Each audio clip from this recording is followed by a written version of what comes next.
What's going on, YouTube? This is King Gabe once again. Again.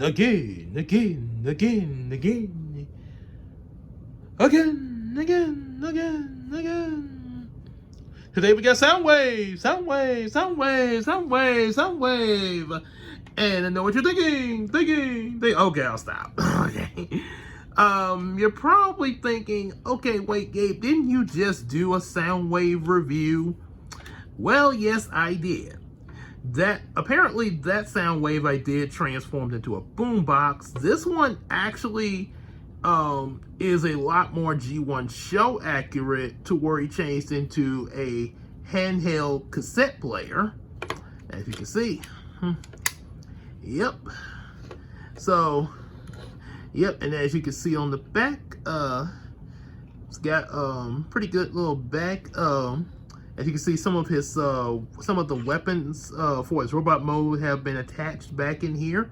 They can also come off, but I would recommend that you keep them pegged in there to keep up with them when he's in cassette mode. There, you can also peg this little number in here, which becomes another gun that he holds in robot mode. I don't think it resembles Megatron, though. I don't think it does. And just like in the G1 show, he has his cassette tapes. And yes, the other one had a cassette tape as well, but these transform. They transform into Laserbeak and Ravage. Those are the only two that he came with. He didn't get the others that he sometimes had, but these were the two that we would see a whole lot of. And just like in the show, they can fit in here and eject. And of course, the Ravage one actually looks a lot better in here because it has a better resemblance of a cassette tape than Laserbeak does. So let's see, kind of make sure I got him in there right. Because if you put them in wrong, especially Ravage, if Ravage is put in there wrong, he will have a hard time coming out. Yeah, so he's in there right. Yep, definitely resemblant of a cassette tape inside of a cassette player. And yep, he even has like the little buttons, you know, play, fast forward, and all that. Pretty much like the other Soundwave I reviewed. But again, he transformed into a cassette deck player, or you could say that he's also a Walkman. Those of you, any of y'all know what that is there. So the cassette Walkman, you know, the sort of like the equivalent of how, you know, like we would have a MP3 now, you know, MP3 or something even far more advanced than that, like our iPhones with headphones. But yeah, back in the 80s, it would be a 80s and early 90s, it would be a Walkman. That was the thing. Ancient. Years ago. So I got that. Set this to the side for right now. I'll show you the cassette tapes transforming as soon as we transform Soundwave. So let's we're gonna deattach all of this and put it to the side. Take all that off. And now we're going to separate these parts to form its leg. Yeah, that's only because I hit the button. Oh, and I have a new word for the day. Gonna change that like so. Oh wait, I think, okay, the other way. Because you're going to fold these in sort of like part of Optimus's transformation. The Optimus Prime one. And first we need to bring the arms out and attach them where the legs were. I don't know what this is supposed to do, it folds out, and there was a way that I could attach it when it was in the cassette mode, but the only problem was having it down like that made it hard for it to stand up in cassette tape in the cassette deck mode. So don't know what the purpose of that is fully. If y'all please let me know in the comments. Okay, so we got fold out his fists. Like this one don't want. There we go. Come on, fold out the fist. Straighten that up like so, and now you want to swing this whole thing around. That way, yeah, you got this side going.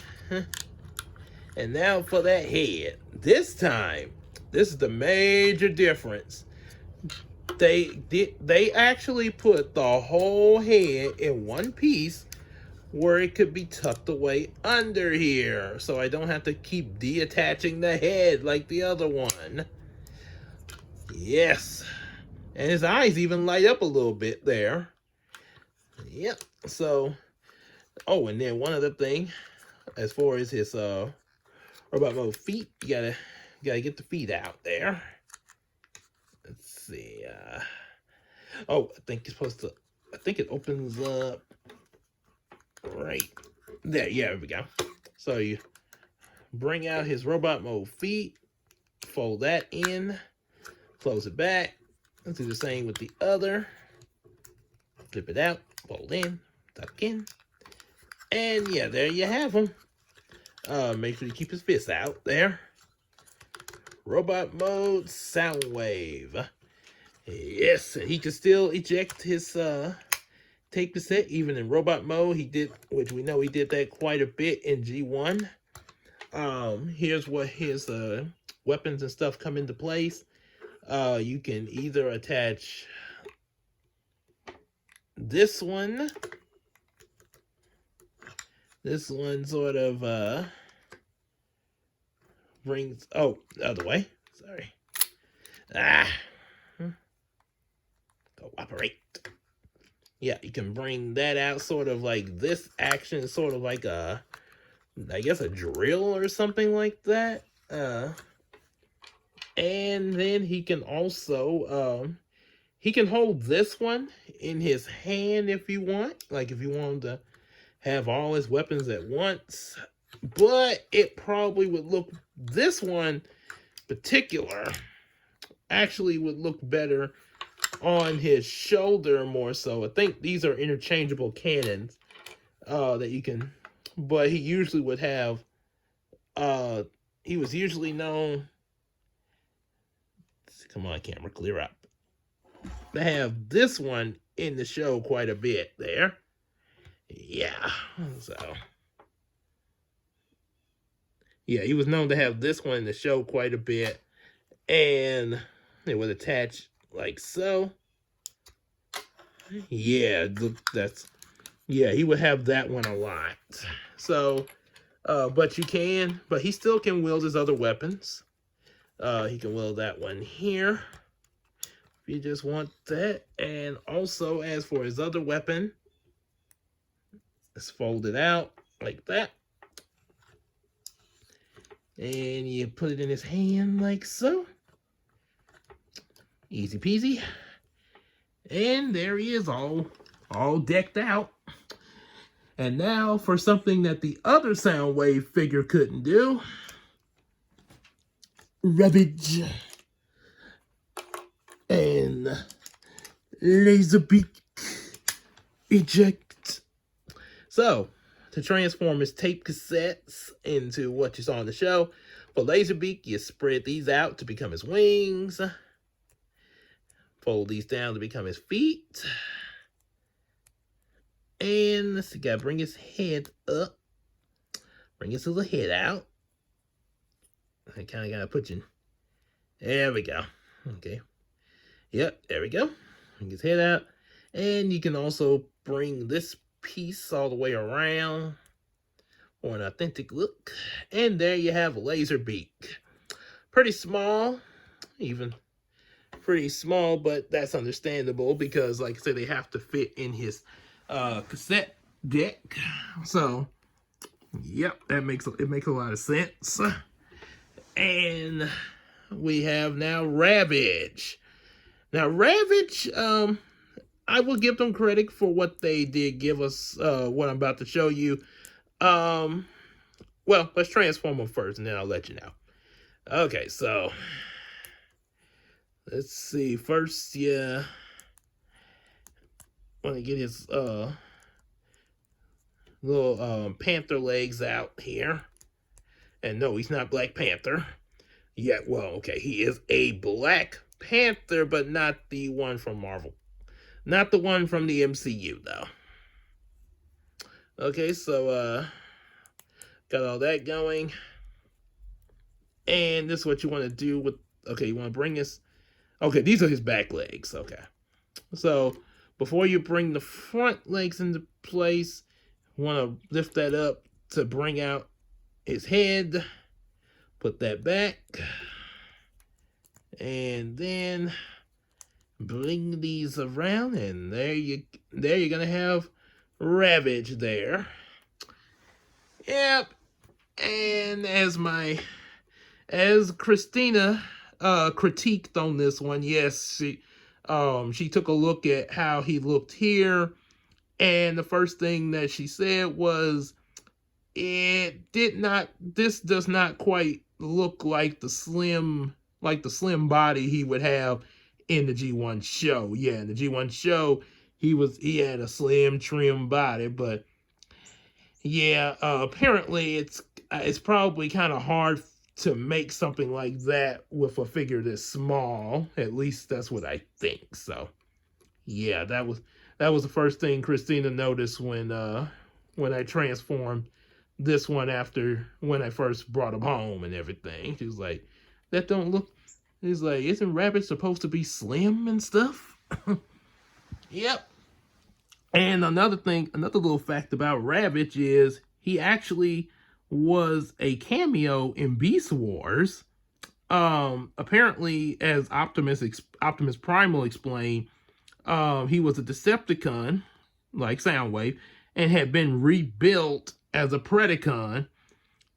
And being rebuilt, he was able to stand on two legs, and he was able to talk in a Russian accent there. Covert Agent Ravage at your service. Part of the Tri-Predicus Council. Yeah, so... Yeah, there was that there, and in the show, he was sent in the season 2 finale to try to take in Megatron because the Tri-Predicus Council did have plans for overthrowing the Maximals, but they felt that Megatron was going to mess things up for them, and Ravage was sent to bring him in until Megatron got into his head and told him about this message that was inscribed on the golden disc. So there was that, yeah. So, yep. Oh, as for Soundwave, you got, almost forgot, the usual, arm movement. And, of course, head movement. Gotta be careful, because you got this right here. Same with the other. Got leg movement, knee joints. Move from side to side a little bit. Yep. And yeah, so that's pretty much what you got for Soundwave, and also his companions, Laserbeak and Ravage. Let's get them in a little position for their photo up there. So, yep, definitely pick you up one of these there. Yeah, this like I say, I'm still keeping my other Soundwave. It's like my other Soundwave, it's really big. But yeah, this is definitely, but oh, okay. Gotta be.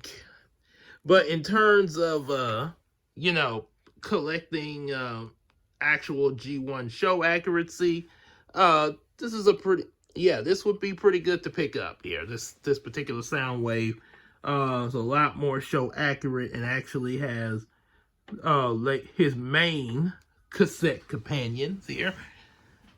So that's it for Soundwave, and we will see y'all later. Take care, everybody.